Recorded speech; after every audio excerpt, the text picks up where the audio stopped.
Hi, today we are looking at Avengers issue 19, written by Jed MacKay, drawn by Farid Karami, and colored by Federico Blee.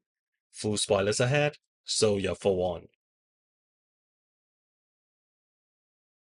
Um, Down issue comes in two flavors, generally speaking. It either comes at the end of a conflict where the characters take stock of what happened before and how to move forward, or it is the calm before the storm. Where pieces are moved into place in anticipation of like the next big thing. This issue is of the latter variety, setting the stage for the next big thing. Hi, Future Tyler here. In addition to that, we also get a funny bit about T'Challa running away from Storm into a recon mission.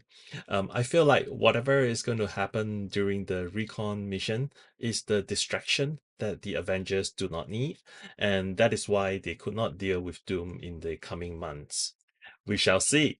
Um, what do you think about the test that the Avengers were subjected to by Doom? It is less of a test, but more of Doom basically affirming his own biasness. Um, I mean, just look at what he showed Aurora, right? Of her securing the future of mutants. Except that the mutants just did that. That was what Krakoa was about. And we saw how the world reacted. We saw how Doom reacted by first refusing to let any Latvian mutants join Krakoa, and then taking the opportunity of Apocalypse's final fight with the Krakoans to steal a Krakoa seed. To be fair though, he did join Krakoa in the fight against Orcus towards the end. So, well, back to this issue. While I largely agree with what he's shown the Avengers, Doom will not allow that to happen. I mean, I feel like this is what you could have done with a silent but. The but being Doom is in charge. And since you cannot do it, let Doom do it for you. And that is what the Avengers basically called him out for. That his version of fixing the world is the powerful taking over, ruling over the masses, right? That to him is the logical thing to do, and to not do it is cowardice, right? He wanted to do to rule the world, and he's using this excuse to this exercise to affirm his own bias and justify what's to come next. Vision rightly called it out. Yeah, and this is, I mean, definitely a prelude to the one world under doom status quo shift, as Marvel calls it. It sounds big and wide-reaching, but we shall see ultimately how impactful that is gonna be. The art from Karami is a step down from Skitty's art, but it is not bad. I find the lines on character faces a little distracting, and a lot of it has to do with the collaboration with the color artist. Like in the past, where the colors are flat, the lines are needed to convey shadows and maybe the shape of the face, like the curvature.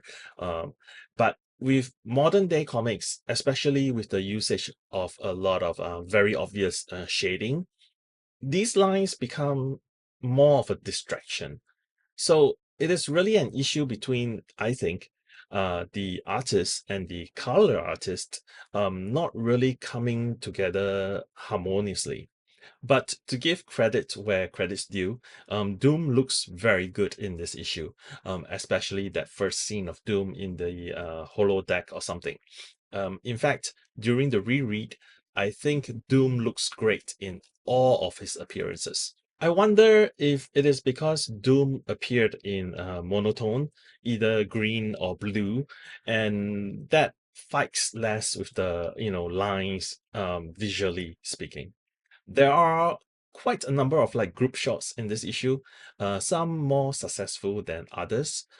Personally, I like the one where they stare down, no, up to Doom without the odd poses by Wanda or Ororo. I also like that the star on Captain America's shield is changed to the world map in Doom's version of Cap. Do you think the Krakoan seed that Doom stole in Uncanny X-Men 700 is going to come into play in One World under Doom? It feels purposeful enough, though One World looks like it is driven from the Fantastic Four side of things, and they are not really involved in writing the issue. Perhaps the seed could be used to stop the mutants from acting against Doom, sort of a bargaining chip, or perhaps he's thinking of making a version of his own Krakoa. Overall, this is not as good as last issue, and the art is a small step down. It is 3.5 out of 5 for me.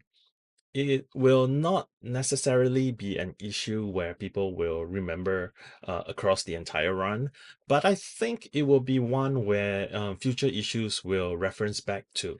Upon reread, I think it sits somewhere between 3.5 and 3.75, as I think it is stronger than some of our 3.5 books, but not as strong as some of the 3.75 books. But conservatively, 3.5 it is. So check this out if you could. If you enjoyed this video, please hit the like and subscribe button below, and please share this with your friends and leave us a comment. Thanks, and Tyler out.